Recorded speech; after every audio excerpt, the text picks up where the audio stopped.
जय हिंद प्यारे दोस्तों। मैं एस के आर्या बीपीएससी जीके वर्ल्ड में आप लोग का हार्दिक स्वागत करता हूं।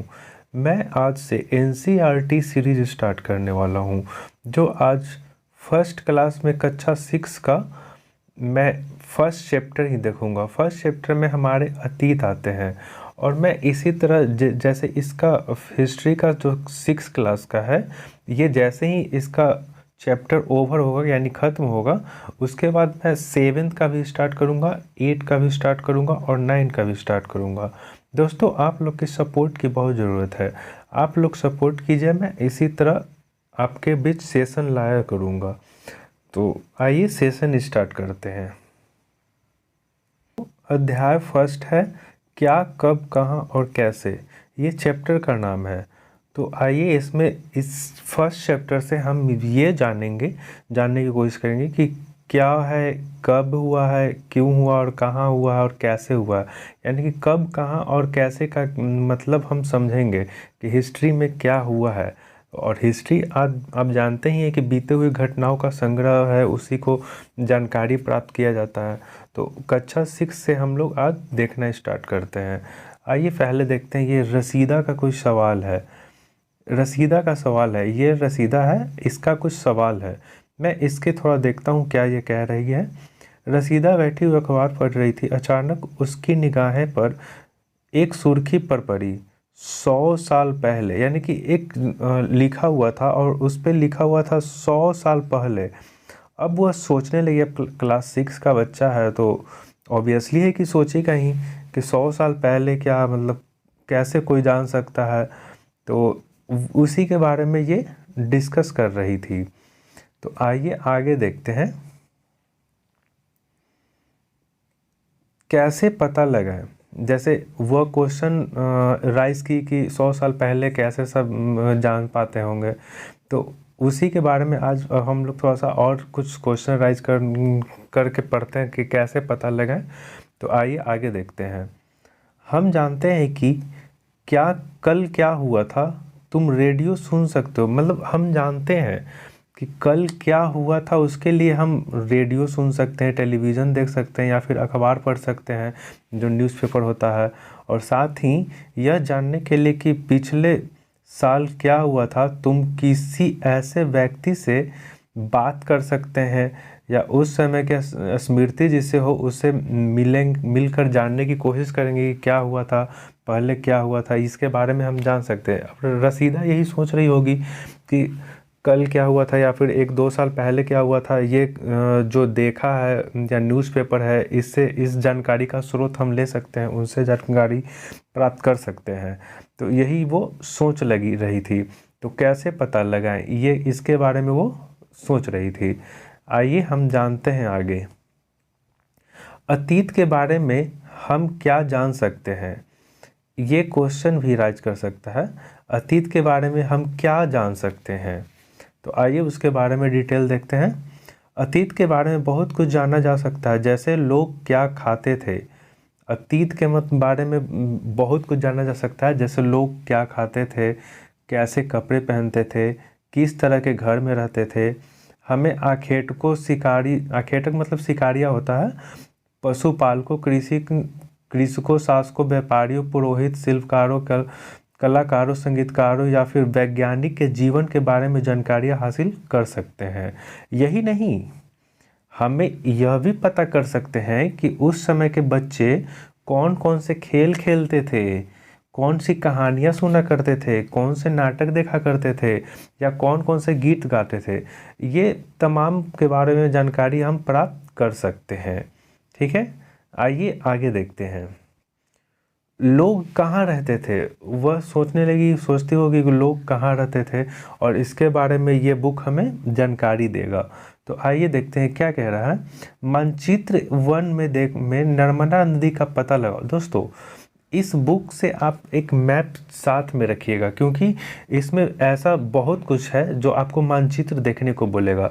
जैसे यहीं पे देखिए कि मानचित्र आपको वर्ल्ड और इंडिया का मैप आपको रखना पड़ेगा। तो मानचित्र में कह रहा है कि नर्मदा नदी का पता लगाओ। तो नर्मदा नदी आप जानते ही हैं कि कहाँ पे बहता है। तो नर्मदा नदी एमपी के क्षेत्र से बहता हुआ जाता है, तो उसके बारे में पता लगाने के लिए कह रहा है। तो आइए उसके बाद देखते हैं। कई लाख वर्ष पहले लोग इस नदी के तट पर रहते थे। जैसे नर्मदा नदी के किनारे कई लाख वर्ष, ये क्वेश्चन ध्यान रखिएगा, कई लाख वर्ष पहले लोग नदी के तट पर रहते थे।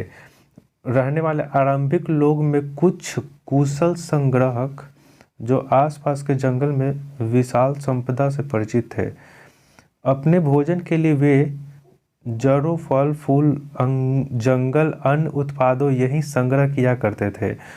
तो उसमें उसके आसपास जो लोग रहते थे नर्मदा नदी के किनारे, तो उस वहाँ पे जो जंगल थे उसके आसपास क्षेत्र में ऑब्वियसली है कि जहाँ नदी बहेगी वहाँ पे आसपास में जंगल भी, ऐसे भी एमपी में आप जानते ही हैं कि जंगली इलाका है थोड़ा, तो वहीं जंगल में रहने वाले जो जानवर थे उसका शिकार करते थे और उससे जो फल फूल आदि प्राप्त होते थे उसे वो खाकर गुजर बसर करते थे।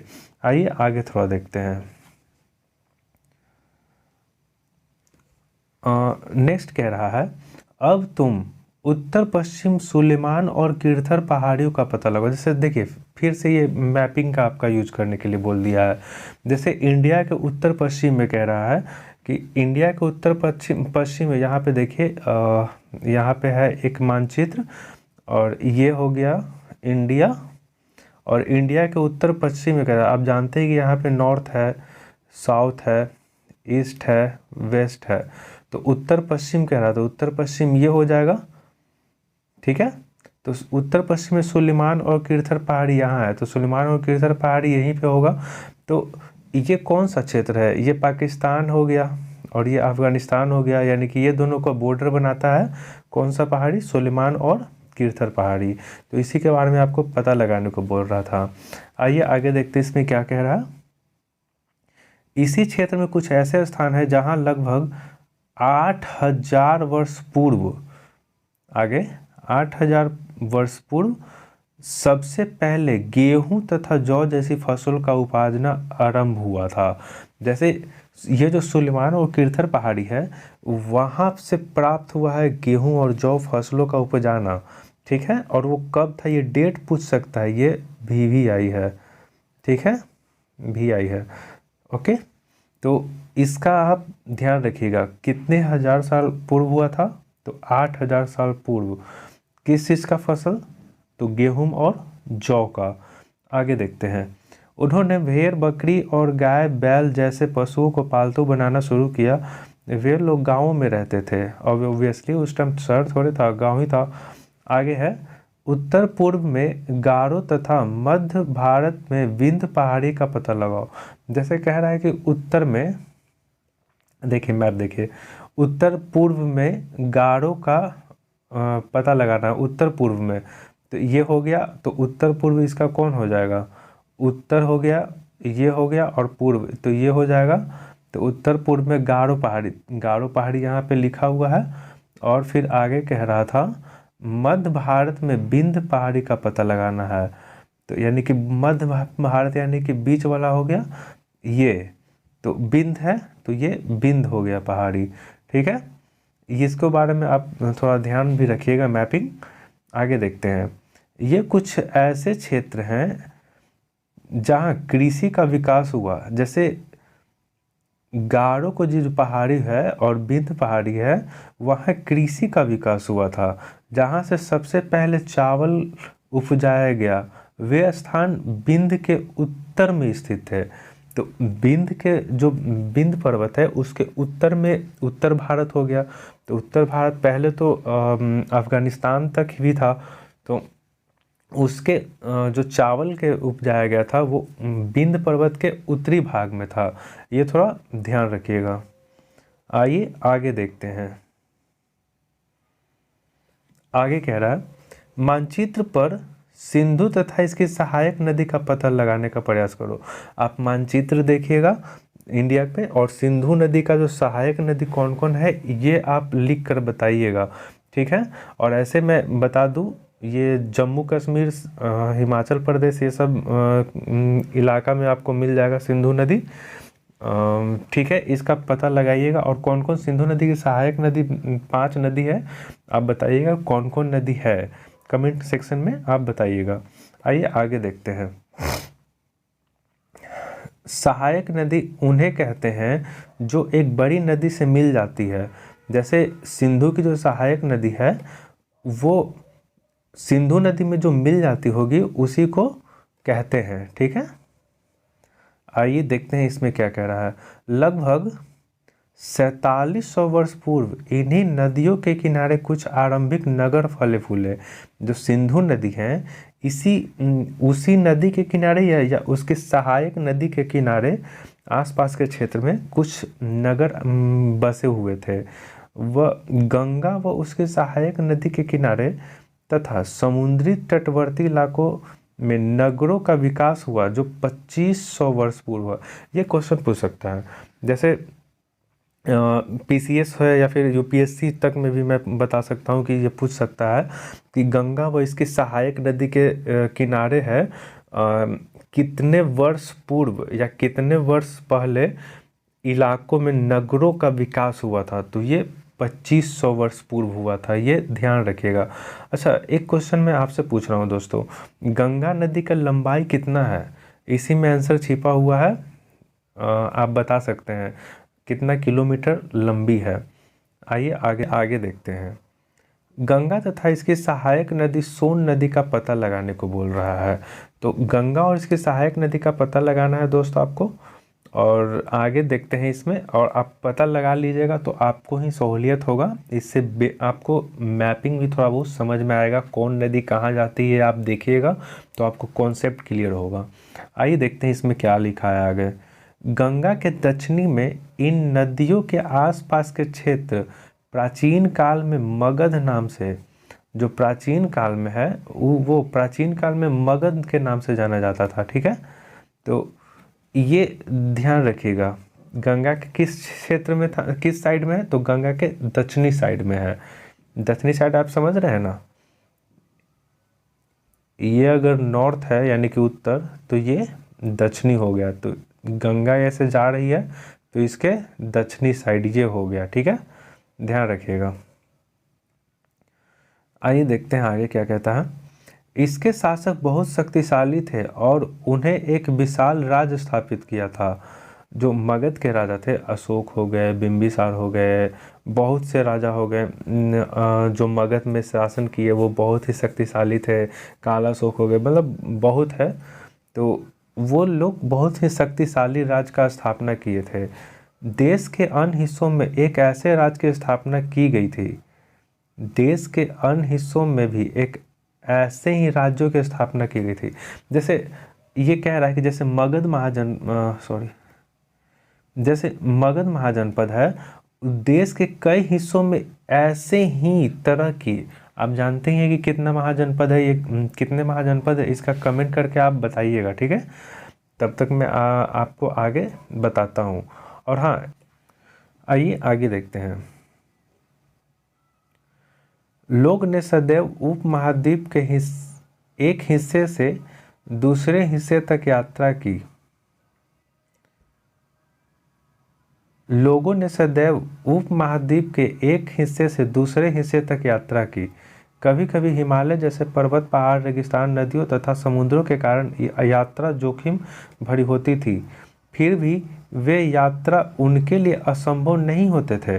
जैसे उस टाइम के लोग तो इतना गाड़ी हो गया, फिर पालतू जानवर के भी उतना उपयोग नहीं कर पाते थे, लेकिन फिर धीरे धीरे उपयोग करते हैं। लेकिन उस टाइम के जो आदमी थे, पर्वत, पहाड़, रेगिस्तान आदि के जोखिम के कारण भी यात्रा करते थे, पैदल ही दूर दूर तक जाते थे। या आप तो जानते ही होंगे कि गाड़ी का आविष्कार हाल ही कुछ वर्ष पहले हुआ है। तो आइए आगे देखते हैं इसमें क्या कह रहा है। अतः कभी लोग काम की तलाश में तो कभी प्राकृतिक आपदाओं के कारण एक स्थान से दूसरे स्थान पर जाया करते थे। अब आज भी देखते होंगे कि अक्सर लोग काम की तलाश करने के लिए या फिर कहीं प्राकृतिक आपदा, जैसे भूकंप आगे हाल ही में भी आया है भूकंप तुर्की में, वहाँ भी देख सकते हैं। तो इसी तरीक़ा से जैसे काम, अब किसी को काम करना है तो आज भी देखते हैं बिहार से अलग अलग स्टेट में सब जाते हैं काम ढूंढने की सहायता। तो वही इसमें भी कह रहा है कि अक्सर प्राकृतिक आपदाओं के कारण एक स्थान से दूसरे स्थान जाया करते थे। कभी कभी सेनाएं दूसरे क्षेत्र पर विजय हासिल करने के लिए जाती थी। जो अक्सर जानते ही हैं कि अगर सेना है तो एक जगह से दूसरे जगह स्थान पर आक्रमण करेगा, उससे विजित करेगा तो उसे धन अर्पित होगा। तो वही आगे भी कह रहा है।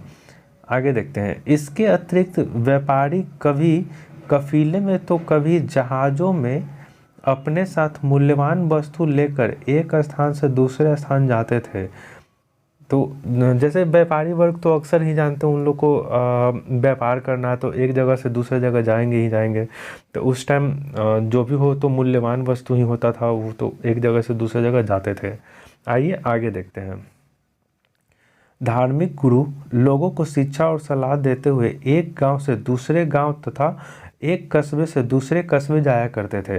अब धार्मिक जो गुरु है तो उन लोग का तो ज्ञान देना ही है, तो एक जगह से ही जाएंगे। अभी भी देखते होंगे कि आज ये बाबा का यहाँ पे सम्मेलन हो रहा है, आज यहाँ पे उनका लगा हुआ है, आज यहाँ पे प्रवचन है। तो मतलब एक जगह से दूसरे जगह जा करके अपना वो प्रवचन दिया करते थे। आज से कॉन्सेप्ट को जोड़ करके पढ़िएगा दोस्तों, तो ये आपको कॉन्सेप्ट क्लियर कर देगा और आप बातें को भूलिएगा नहीं। ठीक है, आइए आगे देखते हैं। कुछ लोग नए और रोचक स्थान को खोजने की चाह उत्सुकतावश भी यात्रा करते थे। इन्हीं सभी यात्राओं से लोग एक दूसरे के विचारों को जानने का अवसर मिलता था। अब जैसे देखिए दोस्तों, कह रहा है कि ये यात्रा के दौरान एक दूसरे के विचारों को जानने का मौका मिलता था। तो अब मान लीजिए हम आपके पास आए हैं, तो मेरा जो कल्चर होगा, हम आपके पास जाएंगे तो थोड़ा बहुत आपको तो बताएंगे कि हाँ मेरे पास ऐसे ये होता है, ऐसे ये होता है, और आपका कल्चर कुछ हम सीखेंगे। तो वही कह रहा है कि अब इस यात्रा किया तो एक दूसरे के विचारों को अपना जानने का मौका मिला। ठीक है, आइए आगे देखते हैं। देखिए कह रहा है कि आज लोग यात्राएं क्यों करते हैं, तो आप इससे ही सोचने के लिए एनसीईआरटी, अगर एनसीईआरटी को आप सही से समझिएगा तो आपको बहुत बेनिफिट होगा। जैसे ये जो कह रहा है, इस क्वेश्चन का अर्थ इसलिए इसमें डाला है कि आज लोग जो यात्राएं क्यों करते थे, अगर आप इससे रिलेट कीजिए और ये सोचिए कि आज यात्रा क्यों करते थे, और यही यात्रा अपने लिए जो आज कर रहे हैं और सेम उसी टाइम था, लेकिन उस टाइम जो संसाधन था उससे अलग था। ठीक है, ये तर्क थोड़ा सा ध्यान में रखिएगा। जितना तर्क कीजिएगा आप उतना इस एनसीईआरटी को समझने की कोशिश कीजिएगा। तो आइए आगे देखते हैं इसमें आगे क्या लिखा हुआ है। एक बार फिर से मानचित्र देखो, मैंने कि मानचित्र आपको देखना है। पहाड़ियाँ, पर्वत, समुद्र इस उपमहाद्वीप की प्राकृतिक सीमा का निर्माण करती है। जैसे सपोज डैट ये मान लीजिए, सपोज कीजिए कि ये इंडिया है, तो यहाँ से ले करके यहाँ तक लगभग तो पहाड़ है और ये समुद्र है। समझे, यही इसमें कह रहा है कि पर्वत, पहाड़, समुद्र, उपमहाद्वीप प्राकृतिक सीमा बना मतलब प्राकृतिक सीमा बना देती है। ठीक है, हालांकि लोगों के लिए इन सीमाओं को पार करना आसान नहीं था। जिन्होंने ऐसा चाहा वे ऐसा कर सके, वे पर्वतों की ऊंचाई को छू सके तथा गहरे समुद्र को पार कर सके। उपमहाद्वीप के बाहर से भी कुछ लोग यहाँ आए और यहीं बस गए। जैसे कह रहा है कि ये जो प्राकृतिक दीवारें थी, प्राकृतिक बाउंड्रियाँ थी, उसको पार करना तो संभव नहीं था, आसान नहीं था, लेकिन उसे भी लोग पार कर इंडिया में आए हैं। तभी तो आप देखें थोड़ा सा गुलामी का जंजीर थोड़ा बहुत देखना, आक्रमण हुआ भारत पे, मिडिवल में इतना आक्रमण हुआ, बाबर ये सब जो है वो सब अलग देश से ही आए थे। तो उसी को बारे में बोल रहा है। हाँ, लोग आए और अफगान ने हमारी संस्कृति परंपराओं को समृद्ध किया। जैसे उन लोग आए तो अपने संस्कृति भी कुछ साथ लाए होंगे। आगे देखते हैं। कई सौ वर्ष से लोग पत्थर तराशने संगीत रचने यहाँ तक कि भोजन बनाने के नए तरीकों के बारे में एक दूसरे के विचारों को अपनाते थे।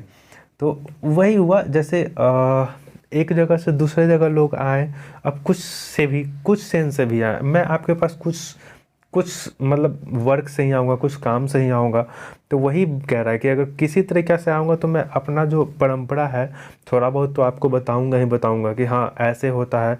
तो वही मैं बता रहा हूँ, इसमें वही सेम कह रहा है कि जो तौर तरीके हैं उसके नए नए सीखने और विचारों को अपनाएं। आइए आगे देखते हैं। देश का नाम, जैसे इसमें देश का नाम बता रहा है, जैसे जो इंडिया देश है इसका नामकरण बता रहा है। हाँ तो देखते हैं ये। अपने देश के लिए हम प्रायः इंडिया तथा भारत जैसे नामों का प्रयोग करते हैं। जब मेरा अपना देश है उसका नाम किससे प्रयोग करते हैं? इंडिया अर्थात तथा भारत। ठीक है। इंडिया शब्द इंडस से निकला है। देखिए इंडस का मतलब तो आप समझ रहे होंगे, सिंधु नदी, ठीक है ना। ध्यान रखिएगा, इंडस मतलब सिंधु नदी का नाम है ये। आगे देखते हैं। जैसे संस्कृत में सिंधु कहा जाता है, देखिए सिंधु नदी संस्कृत में सिंधु नदी कह रहे हैं और अंग्रेजी इंडस वर्ड हो गया। आइए आगे देखते हैं। क्या अपने एटलस में ईरान और यूनान का पता लगाओ। देखो दोस्तों यहाँ पे फिर मैपिंग का आपको थोड़ा सा ध्यान दीजिए। एटलस पे आप जाइए, ईरान और यूनान का पता लगाइए। ईरान और यूनान इंडिया के उत्तर पश्चिम साइड में है, ठीक है। आगे देखते हैं। लगभग 2500 ईसा पूर्व उत्तर पश्चिम की ओर से आने वाले ईरानियों और यूनानियों को ने सिंधु को हिंदोस और इस नदी के पूर्व स्थित भूमि प्रदेश को इंडिया कहा। जैसे वो लोग जो ईरान और यूनानी आए, सिंधु को हिंदोस कहा। सिंधु को, जो सिंधु नदी था, ये लूसेंट में आपका दिया हुआ है, सिंधु न कहकर हिंदू कहते थे, ठीक है। इसमें हिंदोस दिया है, ध्यान रखिएगा। सिंधु को हिंदोस अथवा इंदोस और नदी के जो इस सिंधु नदी है उसके पूर्व साइड भूमि प्रदेश में रहने वाले को इंडियन कहे, ठीक है, इंडिया का है। भारत नाम का प्रयोग उत्तर पश्चिम में रहने वाले लोगों के समूह को लिए किया गया। जैसे उसके सिंधु नदी है, उसके उत्तर और पश्चिम, यानी कि उत्तर ये हो गया और पश्चिम ये हो गया।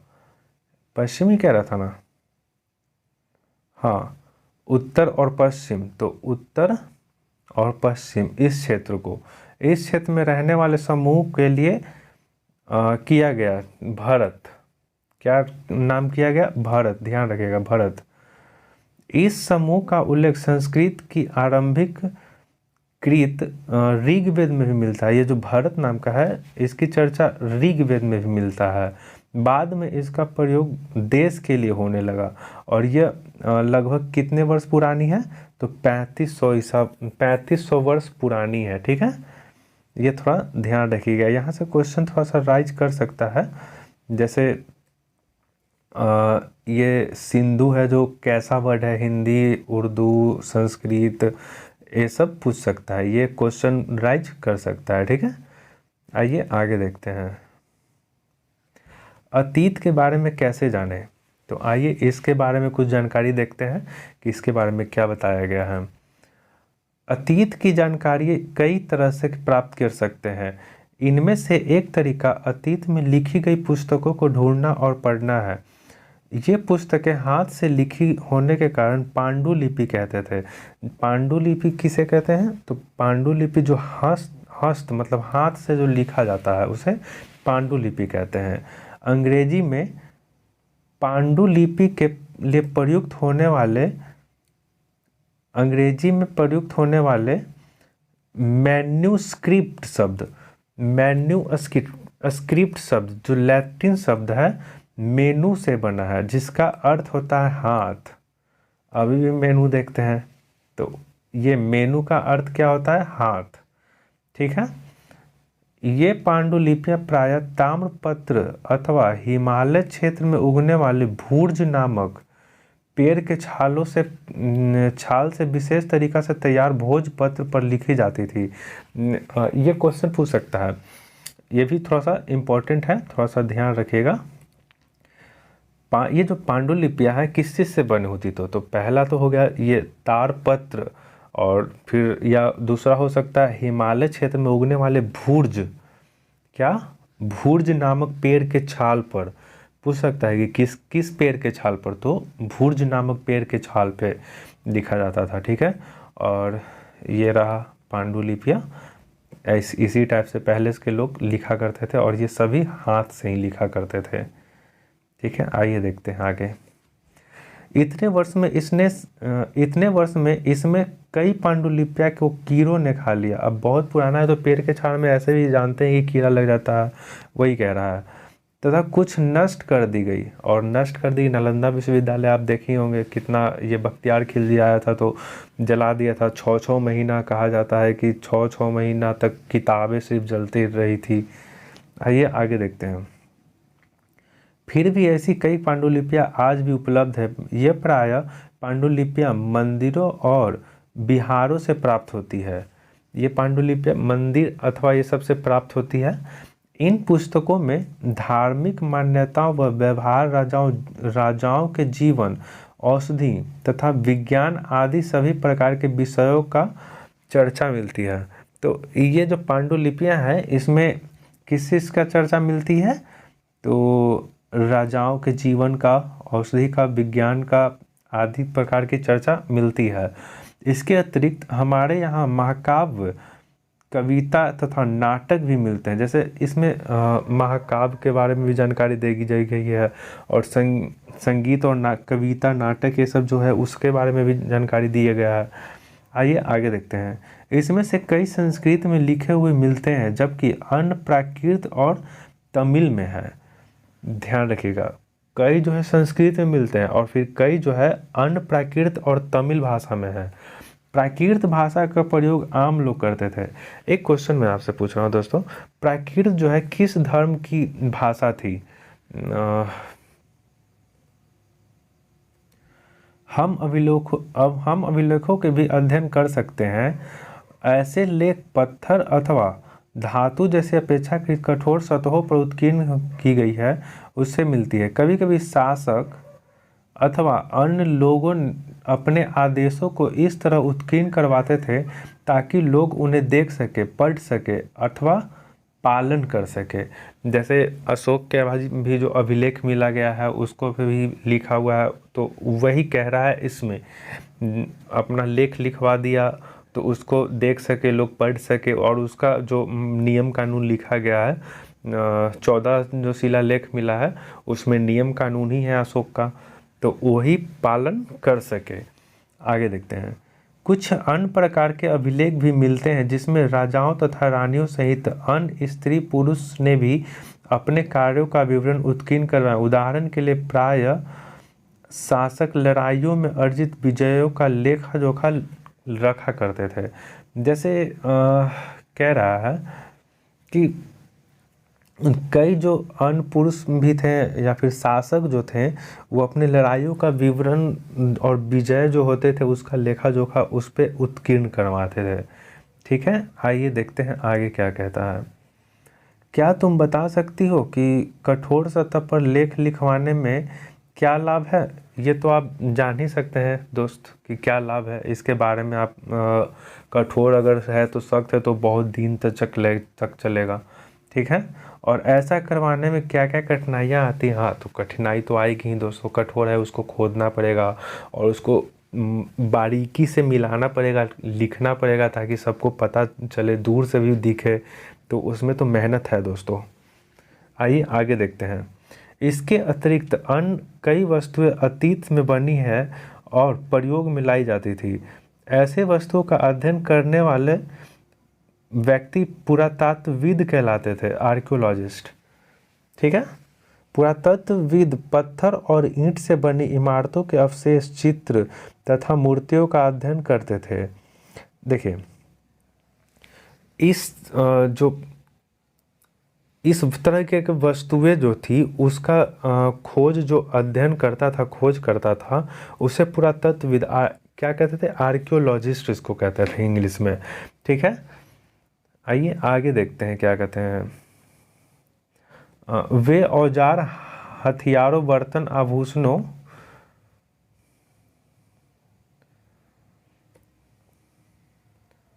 आभूषणों तथा सिक्कों की प्राप्त के लिए छानबीन तथा खुदाई भी करते थे। जैसे इस चित्र में देखिए, ये सब जो है ना, ये सब खोद करके निकाला गया है, खोजा गया है, उसके बाद ये सब निकाला गया है।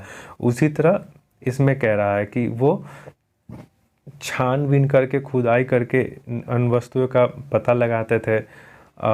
आगे देखते हैं, इनमें से कुछ वस्तुएं पत्थर, पकी मिट्टी तथा कुछ धातुएं की बनी होती थी। ऐसे तत्व कठोर तथा जल्दी नष्ट न होने वाले होते थे। ठीक है, ये तो आप समझिए। अब अगर नष्ट हो जाती तो अभी पुरातत्व जो बहुत पुराना है वो सब तो अभी तक मिलता नहीं, वो सब तो नष्ट हो जाती।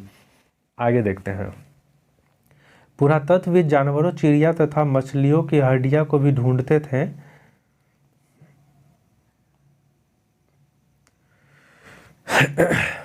हड्डियां भी ढूंढते थे। इनसे उन्होंने यह जानने में मदद मिलती है कि अतीत में लोग क्या खाते थे। वनस्पति के अवशेष बहुत मुश्किल से बचा पाते थे। यदि अन्न के दाने अथवा लकड़ी के टुकड़े जल जाते थे तो वे जले हुए रूप में बचे रह जाते थे। ठीक है, जो जल जाते थे उसको बचा हुआ वही अवशेष अभी मिला है, जिसको हम लोग पढ़ रहे हैं, पढ़ करके आर्कियोलॉजिस्ट लोग हमें बताए हैं। आइए आगे देखते हैं, पांडुलिपियां, अभिलेखों तथा पुरातत्व के से ज्ञान जानकारियों के लिए इतिहासकारों प्रायः स्रोत शब्द का प्रयोग करते हैं। जो जानकारियाँ मिली है उसके लिए इतिहासकार क्या शब्द का प्रयोग किए हैं, तो स्रोत। आप समझने की कोशिश कीजिएगा, कोई भी चीज़ को हम लोग स्रोत ही कहते हैं। ठीक है, इतिहासकार उन्हें कहते हैं जो अतीत का अध्ययन करते हैं। इतिहासकार कहते हैं जो अतीत का अध्ययन करते हैं। स्रोत के प्राप्त होते ही अतीत के बारे में पढ़ना बहुत रोचक हो जाता है, क्योंकि इन स्रोतों की सहायता से यह हम धीरे धीरे अतीत के पुनर्निर्माण करते हैं। अतः इतिहासकार तथा पुरातत्वविद उन जासूसों की तरह है जो इन सभी स्रोतों का प्रयोग कर सुराग के रूप में अतीत के बारे में जानकारी प्राप्त करते हैं। ठीक है, जो इतिहासकार होते हैं, जैसे पूरा दो तरीका के हो गए। बताने वाले को इतिहासकार कहें, और उन्हें खोज करके, जा करके, देख करके, खोद करके, खोदवा करके, या फिर खुद से नहीं तो खुद से दूसरों से खोदवा करके निकलवाएं, उसके बारे में परीक्षण किए, उनके बारे में बताएं कि हाँ ये है, इस चीज़ यहाँ पे मिली है। और उसको जो जब बुक में होता है तो कई इतिहासकार बताते हैं कि इतिहास जो पुराने बीते हुई घटनाओं के बारे में विवरण अपने बुक में उकेरते हैं, उसी को स्रोत बताया है। समझे? आइए आगे देखते हैं। कह रहा है कि अतीत जो है एक है या अनेक। अब इसके बारे में हम जानते हैं, जो अतीत जो हिस्ट्री है वो एक ही है या अनेक है, इसके बारे में थोड़ा सा जानकारी लेते हैं। क्या तुमने इस पुस्तक के शीर्षक हमारे अतीत पर ध्यान दिया? यहाँ अतीत शब्द का प्रयोग बहुवचन के रूप में किया गया है। ऐसा इस तथ्य की ओर ध्यान दिलाने के लिए काम किया गया जाता है कि अलग अलग समूह के लोग के लिए इस अतीत को अलग अलग मायने रखते हैं।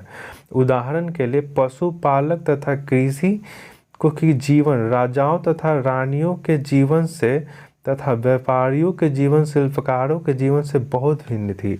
जो अतीत है उसके बारे में जो पशुपालक हैं, कृषक हैं, राजा रानी हैं, व्यापारी वर्ग हैं, शिल्पकार हैं, उन सब का जीवन अलग अलग है और उन सब के बारे में ही हमें अलग अलग जानकारियाँ प्राप्त होगी। जैसे देखिए आगे देखते हैं।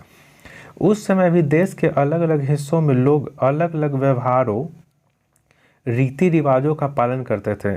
ठीक है, उदाहरण के लिए आज अंडमान द्वीप के अधिकांश लोग अपना भोजन मछलियाँ पकड़कर, शिकार करके, फूल तथा संग्रह कर करके, और इसके विपरीत शहर में रहने वाले लोग जो है खाद्य आपूर्ति के लिए अन्य व्यक्तियों पर निर्भर है। जैसे एक तरीका से मैं बताता हूँ, गांव के लोग और शहर के लोग, ठीक है, ये मैं बाद में समझाता हूँ। मैं ये समझाता हूँ आपको। जैसे एक गांव के लोग हैं, तो गांव के लोग में अधिकतर लोग कृषक वर्ग के ही लोग होते हैं। तो वो खुद से अपना खेती करते हैं, खुद से फसल उगाते हैं, खुद से वो उसका काम करते हैं और फिर उसे खाते हैं और बचता है तो वो बेच आते हैं। तो उसी तरीका बेचने लोग कहाँ जाते हैं? शहर में जाते हैं। तो शहर के लोग होते हैं, उन लोग तो खेती करते नहीं हैं, कृषक होते नहीं हैं, कुछ सब व्यापारी वर्ग होते हैं, कुछ होते हैं, कुछ अपना बिजनेस करते हैं, तो कुछ जॉब करते हैं, तो कुछ भी करते हैं। तो शहर में यही होता, तो कृषक तो होते नहीं है। तो उन लोग खाने पीने के सामान किस पे डिपेंड है? कृषक वर्ग पे डिपेंड है। उसी तरीका से इसमें कह रहा, जो अंडमान निकोबार के द्वीप में जो अधिकांश लोग हैं वहाँ मछली पालन होती है। मछली, अब ताकि समुद्र के किनारे है तो मछली वहाँ अधिक मिल जाती है और आसानी से मिल जाती है। तो वहाँ अंडमान निकोबार के कह रहा है कि भोजन के लिए मछली पकड़कर और शिकार करते थे और तथा फल फूल को संग्रह करते थे। ठीक है, और इसके विपरीत जो शहर के था वो तो आप समझ ही गए होंगे। ठीक है, आइए देखते हैं। इसके अतिरिक्त एक अन्य तरह के भेद है। उस समय शासक अपनी विजयों का लेखा जोखा रखते थे। यही कारण है कि हम उन शासकों तथा उनके लड़ाइयों से लड़ी जाने वाली लड़ाइयों के बारे में काफ़ी कुछ जानते हैं। ठीक है, उस समय के जो शासक होते थे अपने विजयों का लेखा जोखा रखा करते थे, तभी तो हम लोग को प्राप्त हुआ। ये तो अगर नहीं रखते तो हम लोग कैसे जान पाते हैं उसको। ठीक है, आगे बोलते हैं। जबकि शिकारी, मछुआरे, संग्रह, कृषक, पशुपालक जैसे आम आदमी प्राय अपने कार्यों का लेखा जोखा नहीं रखते थे। अब शिकारी कौन आज 10 को शिकार किया है कल, अब थोड़े ना डेली डेली उसका लेखा जोखा रखेगा कि हाँ आज इतना मारे, आज इतना शिकार किया, फिर या ये कुछ अब ये सब तो नहीं रखते थे, इसलिए उसकी जानकारी नहीं मिली है। तो आगे देखते हैं। पुरातत्व की सहायता से हमें अनेक जीवन जानने में मदद मिलती है। हालांकि अभी भी इनके बारे में बहुत कुछ जानना शेष है। अभी भी जो इसके बारे में है ना, जो अतीत के बारे में, उसके बारे में अभी पूरी तरीक़ा से जानकारी नहीं मिल पाई है, क्योंकि उन लोग का लिपि हम लोग अभी पढ़ा नहीं जा सका। और उस टाइम के लोग क्या कैसे पढ़ते थे उसके बारे में तो थोड़ा सा अभी प्रॉब्लम है, वो सब क्लियर अभी नहीं हुआ है। तो यही कह रहा है कि कुछ बाकी है। आगे देखते हैं। तिथियों का मतलब पूछ रहे हैं कि इसमें एक क्वेश्चन है कि तिथियां क्यों जरूरी होती है। तो वही कह रहा था कि तिथियों का मतलब क्या होता है, इसके बारे में थोड़ा सा हम जानकारी लेते हैं। अगर कोई तुमसे तिथि के विषय में पूछे कि तो तुम शायद उस दिन की तारीख, माह, वर्ष, जैसे 2000 या इसी तरह के कोई अन्य वर्ष बताओगे। वर्ष की यह गणना ईसाई धर्म प्रवर्तक ईसा मसीह के जन्म तिथि से की जाती है।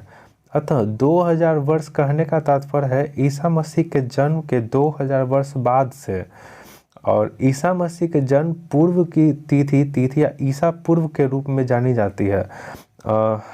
ये तो ईसा पूर्व बिफोर क्राइस्ट होता है, और ईसा ईसवी में होता है, एडी लगाते हैं जो एनो डोमिनी होते हैं। तो वही इसमें कह रहा है। आइए आगे देखते हैं। ये तो ये भी आइए देख लेते हैं इसको।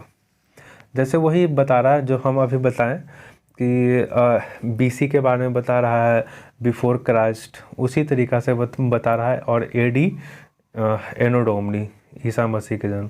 ठीक है, आइए ये देखते हैं थोड़ा सा इसमें क्या है, इसके बारे में जानकारी लेते हैं। जैसे कि हमने पहले पढ़ा, अभिलेख कठोर सतह पर उत्कीर्ण करवाए जाते थे। अभी इससे पहले कुछ पढ़े थे कि अभिलेख जो है कठोर सतह पे करवाए जाते थे, तो वही कह रहा है। इसमें से कई अभिलेख 100 वर्ष पूर्व लिखे गए थे। सभी अभिलेखों में लिपियां और भाषा का प्रयोग हुआ है। समय साथ साथ अभिलेखों में प्रयुक्त भाषा तथा लिपियों में बहुत बदलाव आ चुका है। मतलब उस टाइम के जो कुछ लिपि रहा होगा और कुछ भाषा रहा होगा, तो अब हम लोग तो बहुत एडवांस हो गए हैं, अब मशीनी युग भी आ चुका है। तो धीरे धीरे जैसे जैसे हम लोग का आज से 5,000 साल बाद क्या हम लोग का रहन सहन रहेगा? नहीं, हम लोग से बहुत डिफरेंट हो जाएगा। तो वही इसमें भी कह रहा है कि समय के साथ साथ अभिलेख और भाषाओं में बदलाव आ चुकी है। आइए आगे देखते हैं। विद्वान यह कैसे जान पाते हैं कि क्या लिखा था? इसका पता अज्ञात लिपि का अर्थ निकालने की प्रक्रिया द्वारा लगाया जाता है। ठीक है, इस प्रकार से अज्ञात लिपि को जानने की प्रसिद्ध कहानी उत्तरी अफ्रीका देश मिस्र में मिलती है। ये क्वेश्चन सही है। जैसे अज्ञात लिपि की जानकारी के लिए प्रसिद्ध क्या है? तो उत्तरी अफ्रीका के मिस्र में मिलता है। मिस्र में गीजा है, गीजा का, तो उसी को मिलता है। उसमें 5,000 पुरुष राजा रानी रहते थे और यही जो है ये लिपि उस लोग का रहता था। इसका मतलब देखिए पी है, इसका मतलब टी है, इसका मतलब ओ है, इसका एल है, इसका एम है, और ऐसे ही देखिए ये सब लिखा गया है। ठीक है, आइए उसी का आगे कहानी है। मिस्र के उत्तरी तथा रोसेटा नाम एक कस्बा था। यहाँ से ऐसे उत्कीर्ण पत्थर मिला है जिस पर एक ही लेख 3 भिन्न भिन्न भाषाओं तथा लिपियों में मिलना है।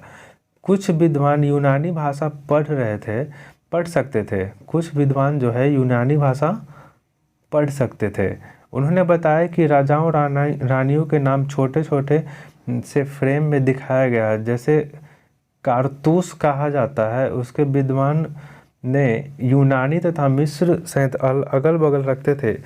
उन्हें मिस्र समानार्थक ध्वनि का पहचान करते थे, जैसे कि तुम देख सकते हो यहाँ एल अक्षर है, एल अक्षर के लिए लायन, ए अक्षर के लिए चिड़िया। ऐसे ही भिन्न भिन्न अक्षरों के लिए आसानी से अभिलेख पढ़ा जा सकता है। ठीक है, तो ये आप आज का यहाँ फर्स्ट चैप्टर कंप्लीट होता है दोस्तों। और मैं इसका जो क्वेश्चन है, कुछ क्वेश्चन मैं आपको बता देता हूँ। ठीक है, देख लेते। आइए दोस्तों इसको याद करें और देखते हैं आपको मिलान करने के लिए है कि नहीं। एक काम कीजिए, इसको आप बताइएगा। ए है, एक 2 है, एक 3 है, ये 4 है और एक 5 है। ठीक है, आपको बताना है एक का कौन सा ए बी सी डी करके आपको बताना है। तो उसके बाद मैं नेक्स्ट सेशन में इसका डिटेल आपको बता दूंगा। अगर आप नहीं बता पाए तो मैं इसका नेक्स्ट सेक्शन में आपको बता दूंगा। ठीक है, ऐसे ये बन जाएगा। आइए इसका सेकंड देखते हैं। पांडुलिपियाँ तथा अभिलेखों में एक प्रमुख अंतर बताओ। पांडुलिपियाँ और अभिलेख में क्या अंतर है?